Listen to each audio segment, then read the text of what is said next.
गुरुवर तेरी वाणी अमृत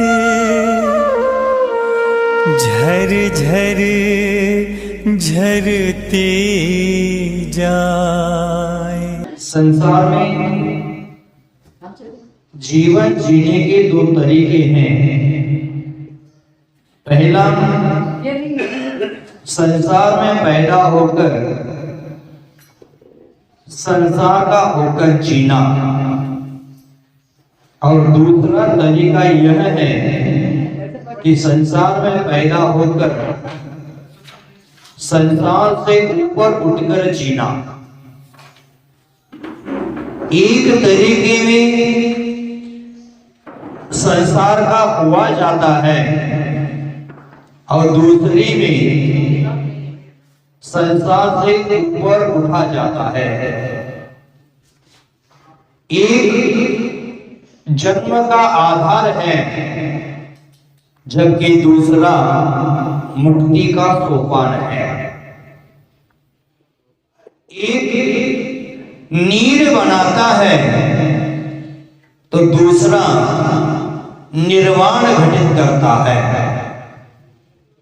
एक तरीका आदमी के जीवन में लोक चक्र का प्रवर्तन करता है और दूसरा तरीका जीवन में धर्म चक्र की शुरुआत करता है।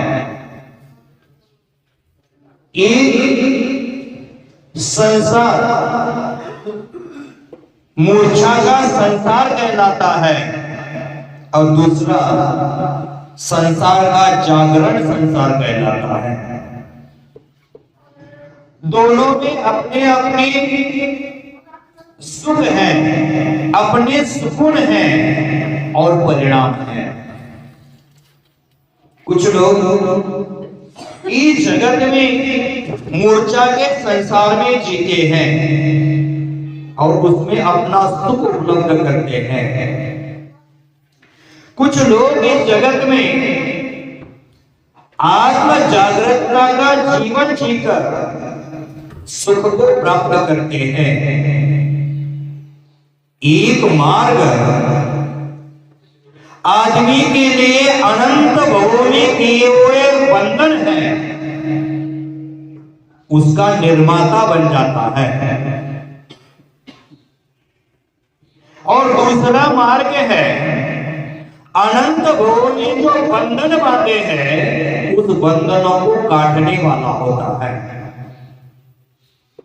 जो लोग मूर्छा में जीते हैं उन्हें मूर्छा और माया का संसार ही अच्छा लगता है, वही उसको सुहाता है।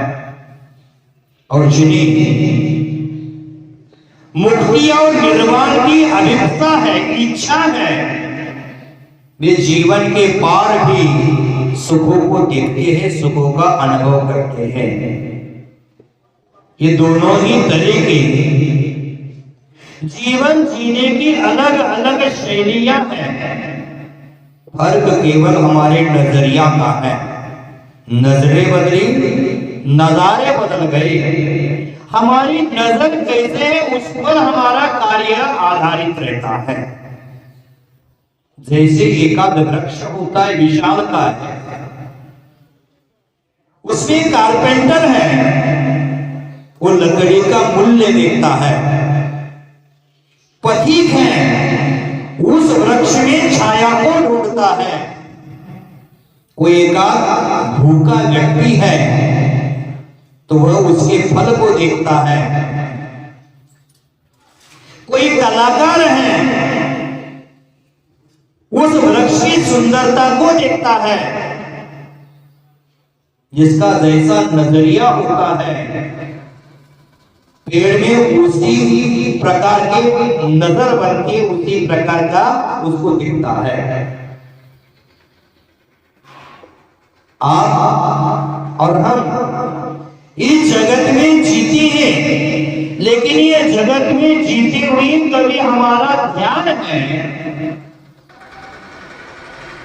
कीड़े पर गया है, कमल पर गया है, ये देखना हमें जरूरी है। जो कीड़ा होता है और कमल होता है, दोनों भी कीचड़ में जन्म लेते हैं, लेकिन फर्क यह रहता है कि कीड़ा कीचड़ में पैदा होता है और कीचड़ में धंसता चला जाता है।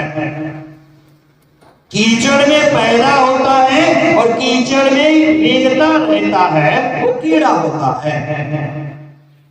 और कीचड़ में पैदा होकर कीचड़ के ऊपर उठकर जो रहता है, उसको कमल कहा करते हैं। वह कमल आकाश की ओर, मुक्ति की ओर अपना जीवन ले जाने का प्रयास करते हैं। ऐसे कुछ लोग होते हैं। बंधु, संसार और निर्वाण को समझाना हो तो ये दो प्रतीक हमारे लिए बहुत महत्वपूर्ण है। एक आदमी उस कीड़े की तरह है जो संसार के कीचड़ में जन्म लेता है, उसमें रचपच करके अपना जीवन व्यतीत करता है। उसका जीवन है, वो सुसुप्ति का जीवन है, उसका जीवन है, वो मूर्छा का मुसाफिर बनकर के व्यतीत कर देता है। वह अगर कुछ सोचता है, विचारता है, तो भी इसी बात को कि मैं इस मायाचारी से और इस रसस्वाद से कैसे ले सकूं, यही सोच उसकी रहती है। वो यही सोचता रहता है कि मेरी एक फैक्ट्री की दो फैक्ट्री कैसे हो जाए, मेरी एक दुकान के दो दुकान कैसे हो जाए, एक मकान के दो मकान कैसे हो जाए। इसी तृष्णा में जीता है, इसी लालसा की पूर्ति की तलाश करते रहता है और उस तलाश की पूर्ति के लिए अपना जीवन व्यतीत कर देता है। उसका नाम तृष्णा है। और तृष्णा से ऊपर उठकर भी कोई जीवन है, और तृष्णा से बाहर निकलकर भी हमारा कुछ अस्तित्व है। मोह से रहित होकर हम जी सकते हैं, यह आज का आदमी भूल गया है। इस संसार में, इस जगत में जी तो रहा है, लेकिन आनंद स्वरूप जीवन जीना वह भूल गया है। उस आनंद स्वरूप जीवन की प्राप्ति करने के लिए हमें निजातना का अनुभव करना पड़ेगा। और वह निजातना का अनुभव है, स्वरूप का भान है, स्व की संगीति है, स्व की श्रद्धा है, स्व की भावना है, स्व की परिचिति है। वह आती है जिनेंद्रियों का दर्शन करने से। जिनेंद्र देव का मुखमंडल देखने से हमारे पापों का नाश हो जाता है। जन्म दाह जन्म जरा मृत्यु रूपी जो ताप है, संताप है, वो नष्ट हो जाया करता है। और जिनेंद्र भगवंतों ने जो जीवादि सात तत्वों का उपदेश दिया है, उस पर समीचीन श्रद्धान करना पड़ेगा। वह श्रद्धान करेगा तो सम्यक्तिवादी मुख्य अष्ट गुण है, वह उसको प्राप्त हो जाएंगे। ऐसा पूर्व सूत्र में, पूर्व काव्य में कहा था। आज हम सिद्ध भगवान का स्वरूप देखने जा रहे हैं। कैसा स्वरूप है उनका, उनका स्वरूप जाने बिना उसकी प्राप्ति हमारे लिए नहीं होने वाली। देखते हैं क्या कहते हैं, उच्चारणा करते हैं, बाद में आगे चर्चा करते हैं। चिदानंदैक रूपाय चिदानंदैक रूपाय जिनाय परमात्मने जिनाय परमात्मने चिदानंदैकरूपाय जिनाय परमात्मने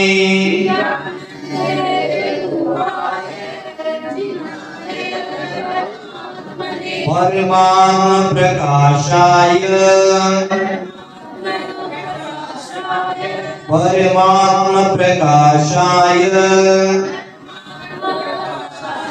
नित्यं सिद्धात्मने नमः।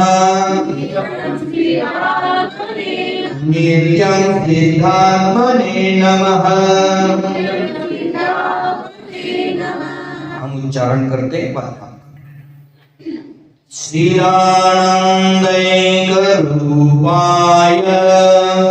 जिनाय परमात्मने परमात्म प्रकाशाय नित्यं सिद्धात्मने नमः।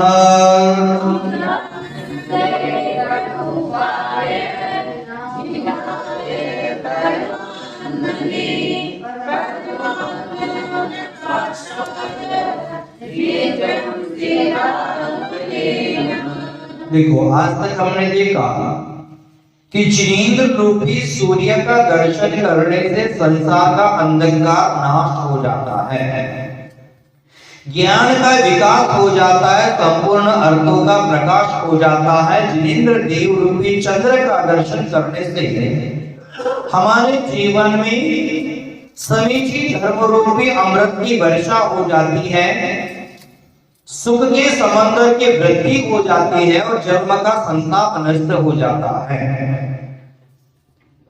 लेकिन उस चित्त स्वरूप का हमें भान भी होना चाहिए जिसका हम दर्शन कर रहे हैं। तो इस काव्य में वही कहने जा रहे हैं कि भगवान का स्वरूप क्या है। चिदानंद एक रूपाय, चित आनंद माने चेतना का जो आनंद है, अपने निज स्वरूप का जो आनंद है, वह उनका स्वरूप है। चिदानंद एक रूपाय, एक उनका वही स्वरूप है कि हमेशा आनंद में लीन होना, आत्मानंद का अनुभव करना। और कहते हैं जिनाय परमात्मा में, वो परमात्मा कैसे हैं। जिनाय माने जीतने वाले, जिनेंद्र देव। किसको जीतने वाले? शत्रु को जीतने वाला जिनेंद्र होता है। तो जिनेंद्र के कौन से शत्रु है? अरिहंत। अरि का अर्थ होता है शत्रु, हंत का अर्थ होता है नाश करना। जिन्होंने शत्रुओं का नाश किया है वो अरिहंत हो गए। और अरिहंत अवस्था में जो बचे 4 कर्म थे उनका भी नाश कर दिया, वो कौन हो गए? सिद्ध हो गए। तो यहाँ सिद्ध स्वरूप बता रहे हैं। तो परमात्मा नहीं, परमात्मा में 2 प्रकार के होते हैं, एक सकल परमात्मा, एक निकल परमात्मा। यहाँ परमात्मनि शब्द लगा है तो उत्कृष्ट परमात्मा। परमात्मा के 3 प्रकार के होते हैं, अंतरात्मा, बहिरात्मा, परमात्मा। तो ये परमात्मा में सबसे उत्कृष्ट अवस्था है। जैसे दूध है, दूध का दही भी है, मट्टा भी है, नवनीत भी है और घी भी है, घृत भी है, सरटी भी है, तुप भी है। संस्कृत में सरटी कहते हैं उसको, घी को। तो ये घी है वो सर्वोत्कृष्ट अवस्था है। उसी प्रकार आत्मा की सर्वोत्कृष्ट अवस्था है वो परमात्मा है। और वो परमात्मा कैसा है? चिदानंद रूपाय। जिनाई परमात्मा ने, जिन्होंने जीता है अपने अष्ट कर्मों को, माने द्रव्य कर्मों को, भाव कर्मों को और 9 कर्मों को, ऐसे जिना है, ऐसे जिनेंद्र देव है। तो परमात्मा 2 प्रकार का, सकल परमात्मा, निकल परमात्मा। कल का मतलब होता है शरीर, जो शरीर से सहित है वो सकल परमात्मा अरिहंत देव, और निकल परमात्मा शरीर से रहित है वो सिद्ध परमात्मा। और हम कैसे हैं? हम सकल परमात्मा हैं। हम आप सकल परमात्मा हैं। आप अंतरात्मा है। बहिरात्मा वो मिथ्या दृष्टि होता है, उसको बहिरात्मा कहते हैं। सम्यक दृष्टि होता है वो अंतरात्मा होता है। और जो 8 कर्मों से रहित है वो परमात्मा होता है।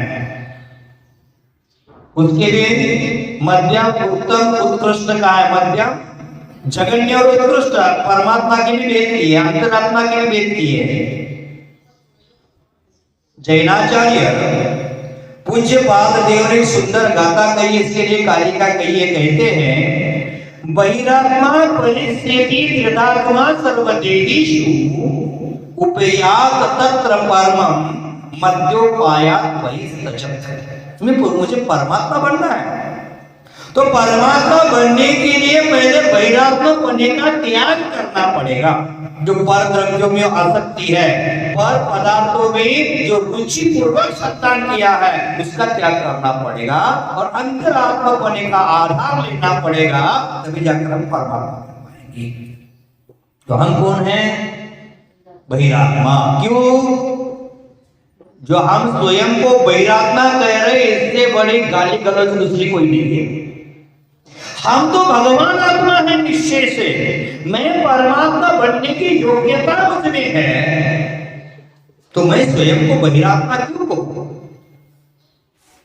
मेरा मिथ्यात्व है, अज्ञान है, मोह है, मूर्छा है, उसको त्याग करके मैं सम्यक दृष्टि क्यों ना बनूं? मेरा देव शास्त्र गुरु पर गुरु श्रद्धान क्यों ना बने? ये सोचना चाहिए।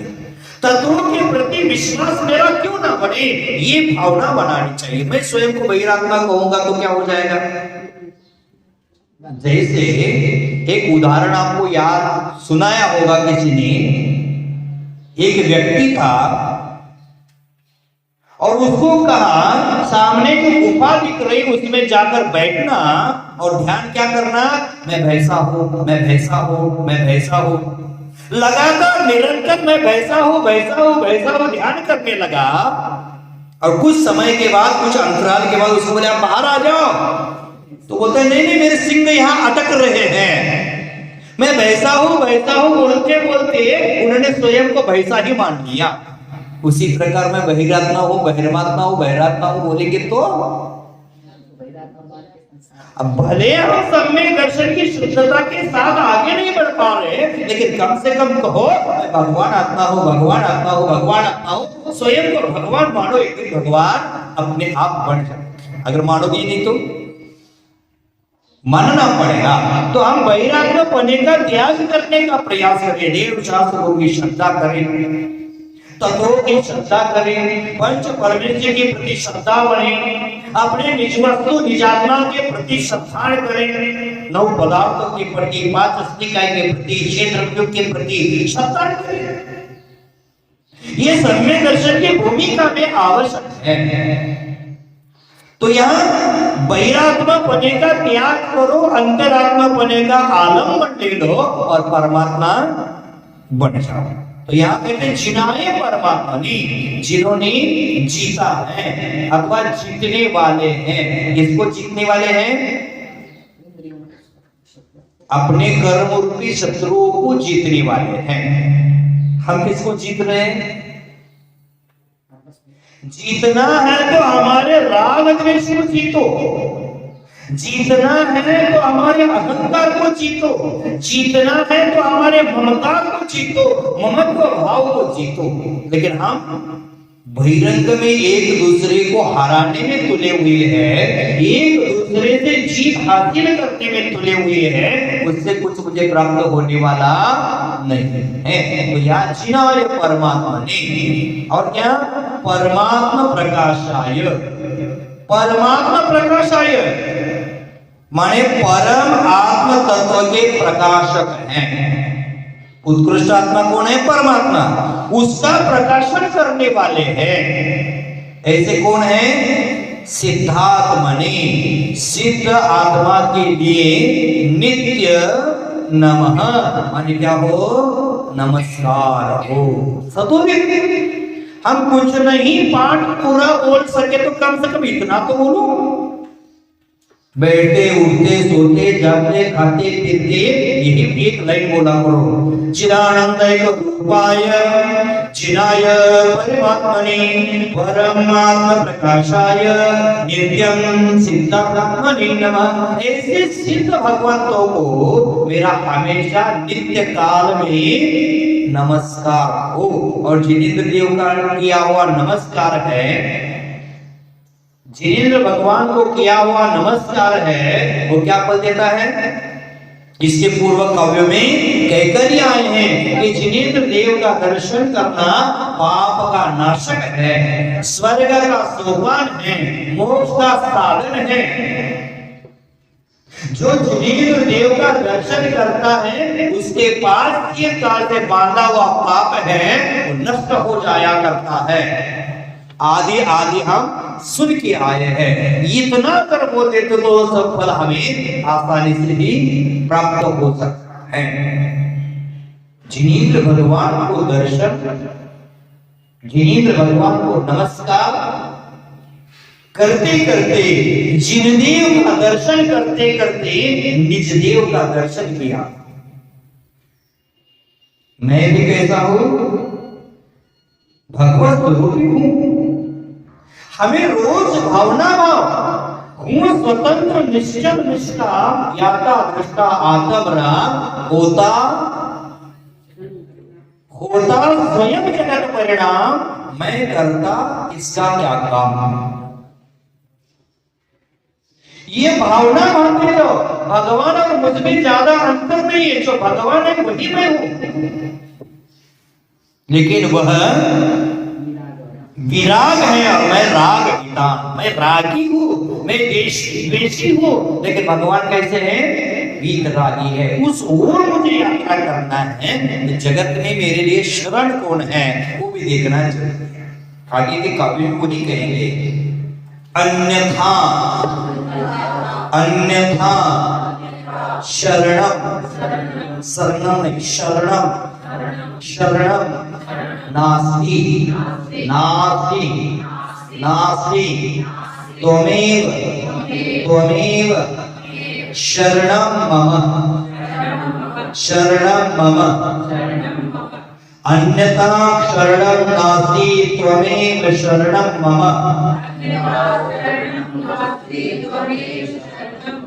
तस्मात् तस्मात् कारुण्य भावेन कारुण्य भावेन रक्ष रक्ष रक्ष रक्ष जिनेश्वर जिनेश्वर। देखो यहाँ रक्षा हम सही बोल रहे हैं, हम आप सब लोग रक्ष सही बोल रहे हैं, लेकिन जब शांति नारायण शह शब्द आता है वहां क्या बोलते? छ। यहाँ रक्ष बोल रहे हैं और वहां छ शब्द क्या है? छ शब्द है, लेकिन छ बोल रहे हो।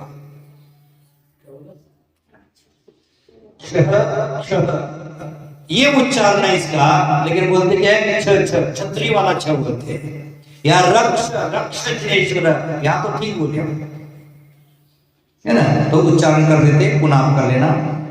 अन्यथा शरणं नास्ति त्वमेव शरणं मम तस्मात् कारुण्य भावेन रक्ष रक्ष जिनेश्वर।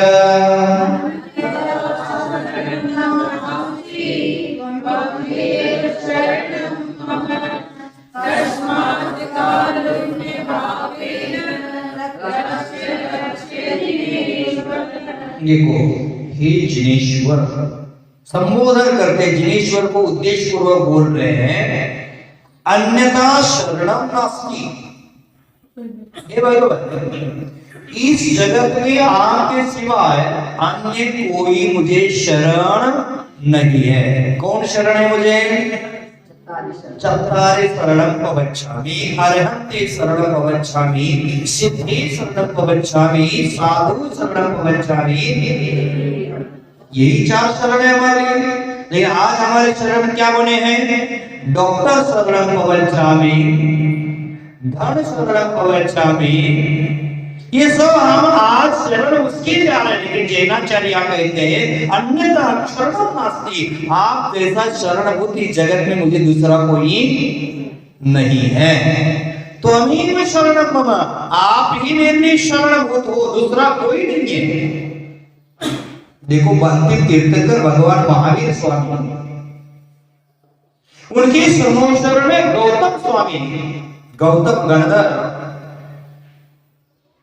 भगवान को प्रश्न करते कि मुझे केवल ज्ञान कब होगा।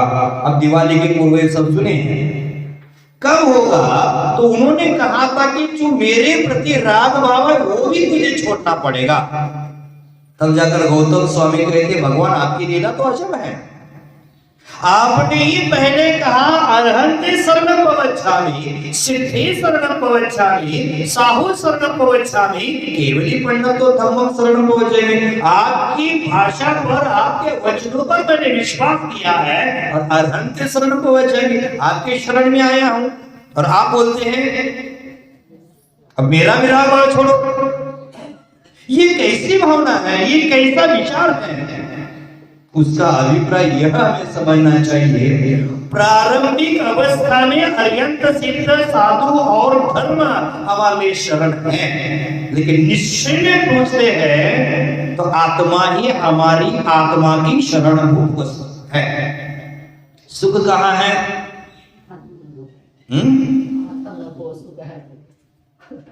आत्म को सुख है, तो सुख आत्मता भिन्न कहिए। हमारे आत्मा में सुख है। वर्णी जी के लिखी एक जिनवानी है, उसमें उन्होंने सुख, यहां आपने कभी पढ़ा होगा तो देख लेना, 4 भाग है, 2 किताबें हैं। उसमें प्रत्येक काव्य के, प्रत्येक गाथा के, प्रत्येक कारिका के अंतर में, वो अंत में उन्होंने शब्द लिखा है स्वस्मि स्वे सुखी स्वयं। क्या लिखा? स्वस्मि स्वे सुखी स्वयं। स्वयं के सुख के लिए स्वयं के अंतर स्वयं में सुख की खोज करता हूं, बाहर कहीं भी सुख नहीं है। तो बाहर शरण भी मुझे लिए कोई है नहीं। कौन शरण है? निजात का शरण है। इस जगत में कितनी शरण है? 4 हमने कहा, 2 भी कहते हैं। शुद्धात्म और पंच गुरु जगत में शरणा 2, पंच परमेश्वरी और हमारे शुद्धात्मा, यही हमारे शरणभूत है। पहले कौन है शरणभूत? शुद्धात्मा। हम शुद्धात्मा में स्थिर नहीं हो पा रहे, शुद्धात्मा का अनुभव नहीं कर पा रहे हैं, तो क्या करो? तब तक पंचगुरु की शरण ले लो। समय सार जी ने कहा है कि साधु का मुख्य कर्तव्य होता है कि शुद्धोपयोग, लेकिन साधु शुभ उपयोग में रमता है। क्यों? जब शुद्धोपयोग से च्युत होता है, शुद्धोपयोग से पतित होता है, तब साधु मुनिराज भी अशुभ से अपना बचाव करने के लिए आर्यंत सिद्धादि परमेष्टि का स्मरण करते हैं, वह उनका शुद्धोपयोग हो जाता है। शुद्धोपयोग किस लिए किया? अशुभ से बचने के लिए। शुभोपयोग से परमात्मा पद की प्राप्ति नहीं होगी, परमात्मा पद की प्राप्ति तो शुद्धोपयोग से होगी, लेकिन अशुभ उपयोग से बचने के लिए उन्होंने किसका आधार लिया? शुभोपयोग का लिया।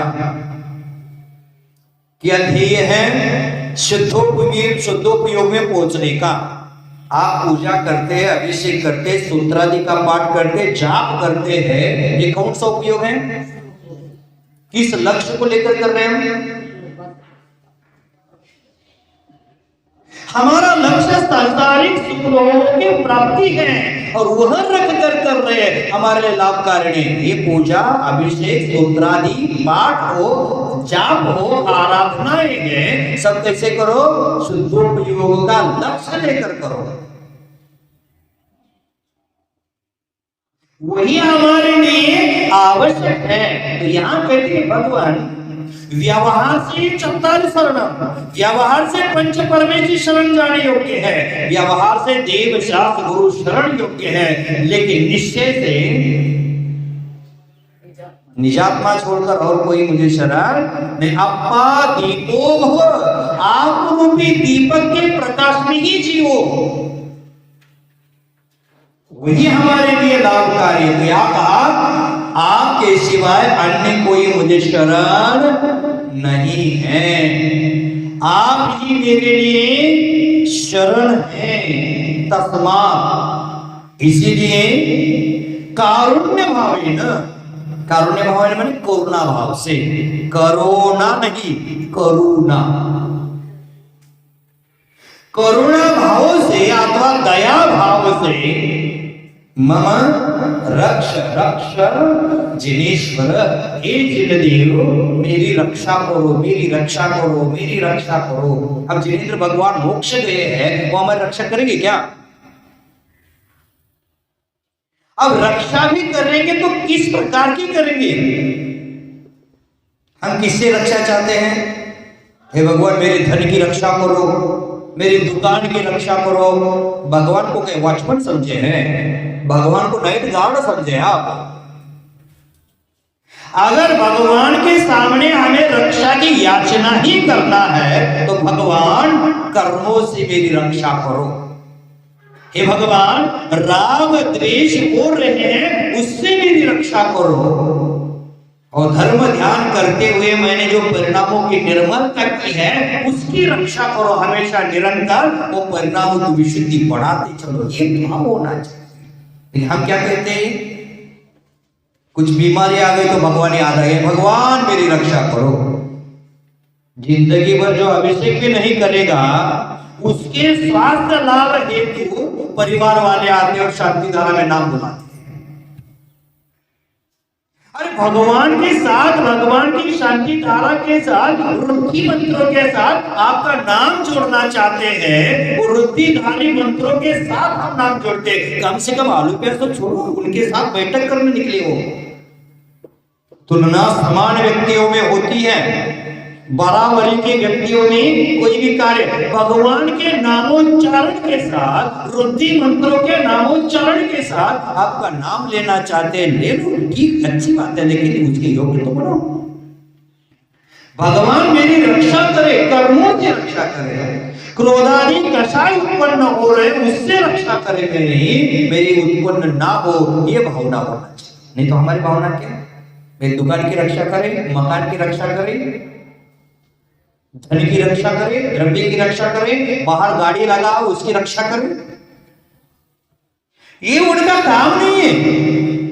तो अगर भावना प्रारंभिक अवस्था में व्यवहार में रक्ष रक्ष जिनेश्वर, निश्चय से कोई किसका रक्षक नहीं है, कोई किसी का कर्ता नहीं है, स्वयं स्वयं के रक्षक बनो। लेकिन आज हम बाह्य वस्तुओं के पीछे पागल होकर के स्वयं का रक्षक बनना भूल गए हैं और स्वयं का भक्षक बन चुके हैं। तो रक्ष रक्ष जिनेश्वर है, जिनेन्द्र देव मेरी रक्षा करो, रक्षा करो। कैसे रक्षा करो? अशुभ भावों से रक्षा करो। समय समय पर उत्पन्न हो रहे हैं, उन अशुभ भावों से मेरी रक्षा करो। कहाँ बैठे वही चौके में आए तो अशुभ भाव उत्पन्न होते, मुझे देने नहीं मिले, मन इधर उधर भाग रहा है तो अशुभ भावों में मन भ्रमण कर रहा है। मेरी प्रार्थना आपने सुन लिया है और मेरी रक्षा करने आ गए तो कहते हैं, आगे देखिए, नहीं त्राता नहीं त्राता नहीं त्राता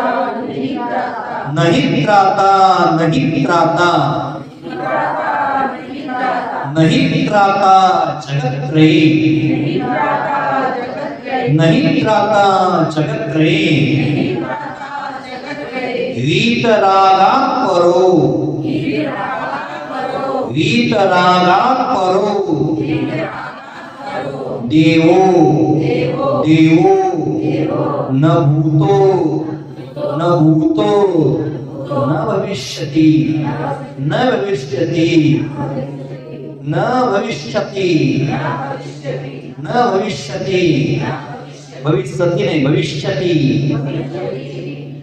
नहीं त्राता नहीं त्राता नहीं त्राता जगत्रये वीतरागा करो देवो न भूतो न भविष्यति।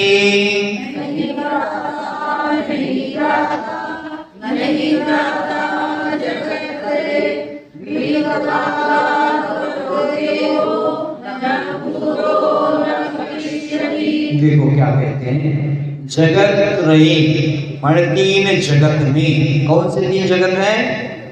मध्यलोक, मध्यलोक, अधोलोक। इन तीन जगत में वीतरागा करो देव, वीतराग देव के सिवाय और कोई नहीं त्राता, माने रक्षण करने वाला नहीं है। वीतराग भगवान की शरण ही मेरे लिए शरण है। नहीं त्राता, अन्य कोई शरणभूत नहीं है। नहीं त्राता, रक्षा करने वाला नहीं है। नहीं त्राता, बार बार वही कह रहे कि मेरा कोई दूसरा रक्षक नहीं है। इस संसार में, इस तीन लोक में वीतराग अरहंत देव सिद्ध देव को छोड़ करके मेरी रक्षा करने वाला और कोई नहीं है, और कोई नहीं है, और कोई नहीं है, जोड़ दिया है। न भूत, ऐसा रक्षा करने वाला दूसरा न कोई भूत काल में हुआ है, न भविष्यति, न भविष्य काल में कोई होगा। अन्य जगत में देवी देवताएं दिखते हैं हमें, लेकिन उन्होंने संसार का ही उपदेश दिया हमारे लिए। लेकिन जिनेंद्र देव ने मोक्ष का उपदेश देकर, मुक्ति का उपदेश देकर मेरे आत्मा की रक्षा की है। कर्मों से मेरी रक्षा की है, राग द्वेष से मेरी रक्षा कैसे की जाती है, इसका उपाय किसने कहा है? मात्र जिनेंद्र देव ने ही कहा है, और किसी ने नहीं। इसलिए रक्षक मेरा कौन है? जिनेंद्र देव ही मेरा रक्षक है। देखो अन्य धर्मों में क्या कहते हैं कि वो देव है, भगवान उनके हैं, वो क्या है? जगत पिता है। और वही जगत पिता होकर अपने बच्चों के प्रति राग द्वेष करेगा क्या? और जगत पिता, इसका मतलब जगत में जितने भी जीव है उनको कैसे हो गए? बच्चे के समान हो गए। तो एक बच्चों को काट रहा है, अपने सामने बलि चढ़वा रहा है, और दूसरों की बुद्धि वृद्धि कर रहा है, भगवान होगा? जहां राग द्वेष स्वयं में है तो भगवान कैसे होगा? वो हमारे राग द्वेष के कैसे नाश करेगा? तो भगवान हमारे कैसे हैं? वीतरागी हैं। वो वीतरागता का उपदेश देते हैं। जिन्होंने कर्म का नाश किया है, कर्म नाश का उपाय हमें आपको वह बताते हैं। वीतराग जैसा देव जगत में नहीं। भक्तामृत में हमने देखा था ना कि मैंने ब्रह्मा, महेश आदि देवी देवताओं को देखा, अच्छा हो गया, क्योंकि भगवान उनको देखने के बाद जब मैंने आपको देखा तो मेरा मन अभी अन्यत्र कभी भटकने वाला नहीं है। वीतरागता का एक बार अमृत पान जिसने किया है, वह पुनः रागी द्वेषी देवी देवता रूपी लवण समुद्र का पानी कौन पीना पसंद करेगा? खारा पानी कौन पिएगा? कोई नहीं पिएगा। तो भगवान आप जैसा वीतरागी देव न भूतकाल में कोई हुआ, न भविष्य काल में कहीं होगा, लेकिन हम आप उस प्रकार का उपदेश दिया है, उसका आचरण करते हैं तो हम भगवान बन सकते हैं। उस समय कौन से भगवान होंगे?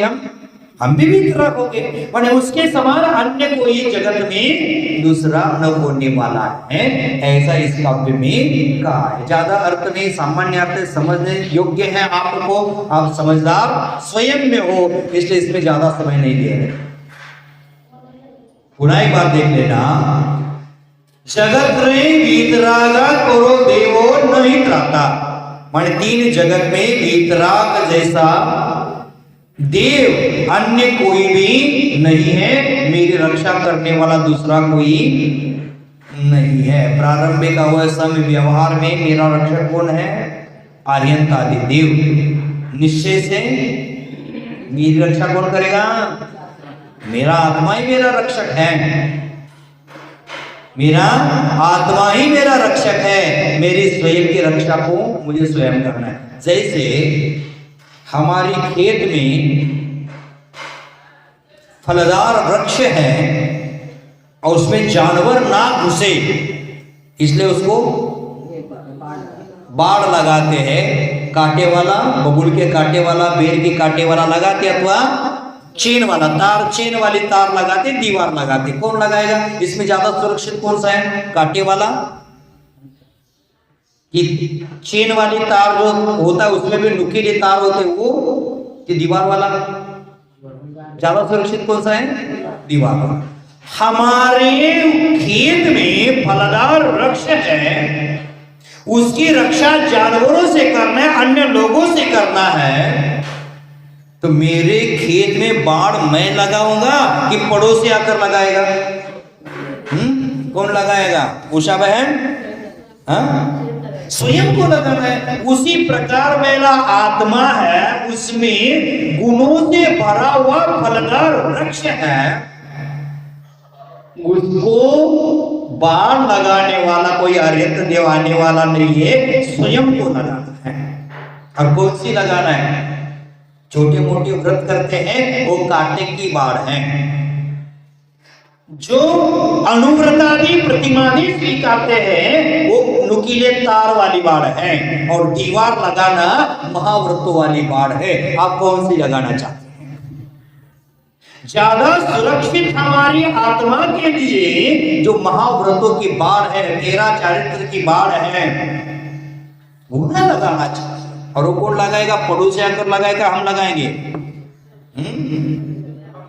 कौन लगाना है? खुद को लगाना है। लगाओ, संसार के चक्कर फंस जाएंगे, वो छूट जाएगा हमारा। हमारे गुण रूपी फलों की रक्षा, फूलों की रक्षा, वृक्षों की रक्षा अपने आप हो जाएगी। कितने गुण है हमारे अंतर में? पीछे काव्य में हम सुनकर आए थे कि हमारे पास कितने गुण हैं। सम्यक्त्व मुख्याश्च गुणार्णवाय, गुण रूपी समंदर है, लेकिन उसमें सम्यक वाले 8 गुण मुख्य हैं। उसकी रक्षा करो, उसकी सुरक्षा करो। और ये कहते हैं कि भगवान आप व्यवहार से रक्षक है, लेकिन निश्चय से मैं मेरा रक्षक हूं। यह भावना इस काव्य में जैनाचार्य ने लिखने का प्रयास किया है। आगे कहते हैं, हे भगवान, मैं प्रतिदिन आपको नमस्कार करूं, उस नमस्कार के प्रभाव से मुझे क्या मिलेगा हम कल चर्चा करें।